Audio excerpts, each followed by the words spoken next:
सर्वे के अकॉर्डिंग 25 साल से भी कम उम्र के 50% से भी ज्यादा लड़के हेयर फॉल की प्रॉब्लम से गुजर रहे हैं एंड जिसके चलते यूथ में स्ट्रेस लेवल हाई हो रहा है एंड ये इंडिया के लिए स्लो पॉइजनिंग बन गया है। इस वीडियो को मैंने 4 पार्ट्स में डिवाइड किया है। मिथ जो सदियों से चली आ रही है, हेयर फॉल क्यों होता है, इसकी वजह से क्या प्रॉब्लम्स होती हैं, इस प्रॉब्लम का जेन्युइन सॉल्यूशन क्या है। पहले ही बता दूं, मैं कोई हेयर एक्सपर्ट नहीं हूं, पर मैंने काफ़ी रिसर्च की है इस टॉपिक पे एंड मुझे बहुत सारी शॉकिंग चीज़ें पता चली है एंड बहुत सारे मिथ जो लोगों में फैली है उनके बारे में भी मुझे पता चला।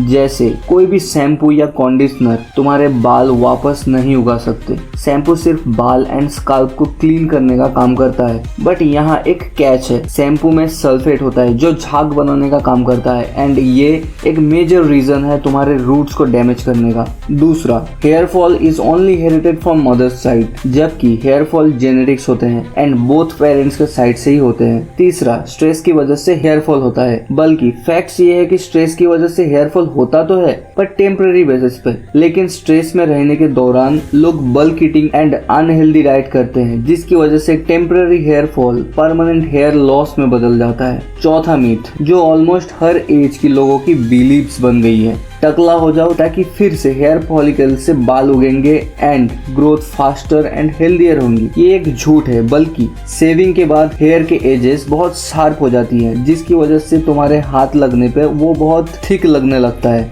अब नेक्स्ट चैप्टर में जाने से पहले तुम्हें ये समझना होगा कि एक ह्यूमन हेयर की लाइफ स्पैन 2 से 7 साल तक होती है एंड ये टोटली जेनेटिक्स एंड हेल्थ पे डिपेंड करता है। इन 7 सालों में एक बाल 3 स्टेजेस से गुजरता है। Number 1 anagen phase, number 2 catagen phase, number 3 telogen phase. अब हेयर फॉल इस चलती हुई साइकिल को डिस्टर्ब करने से होती है।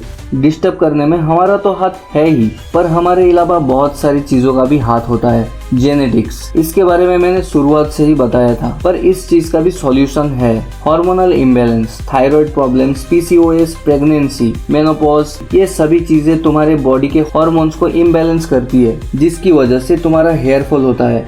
न्यूट्रिशनल डेफिशिएंसी, पुअर ईटिंग की वजह से एंड लैक ऑफ एक्सरसाइज की वजह से iron, vitamin D, B12, zinc and protein की कमी होती है जिसकी वजह से हेयर फॉलिकल्स वीक हो जाती है। एंड स्ट्रेस एक मेजर रीजन है हेयर फॉल का। स्ट्रेस के बारे में मैंने बात किया था, इसलिए ज्यादा डिटेल्स में नहीं जाऊंगा, बाकी तुम समझदार हो। पुअर हेयर केयर रूटीन, हर रोज शैम्पू, हीट टूल्स का यूज, केमिकल ट्रीटमेंट एंड ज्यादातर फीमेल्स पोनीटेल्स के चक्कर में टाइट हेयर स्टाइल्स एक मेजर रीजन है। एंड मैंने कोशिश की है कि शॉर्ट में उन मेजर रीजंस के बारे में बात करने की, ताकि तुम इन सारी चीजों को अवॉइड कर सको। अगर तुम ध्यान से सोचो, हेयर फॉल की वजह से तुम्हें स्ट्रेस होती है एंड तुम्हारे बाल झड़ने लगते हैं एंड झड़ने की वजह से तुम्हारा स्ट्रेस बढ़ जाता है एंड हेयर फॉल एक लूप क्रिएट करता है। देखा, इतना आसान होता है तुम्हारा बाल झड़वाना, लेकिन इससे भी ज्यादा आसान होता है तुम्हारे जेब से पैसे निकलवाना इस हालत में। एंड तुम जानते हो तुम्हारे फीड में कैसी कैसी एड्स आती हैं।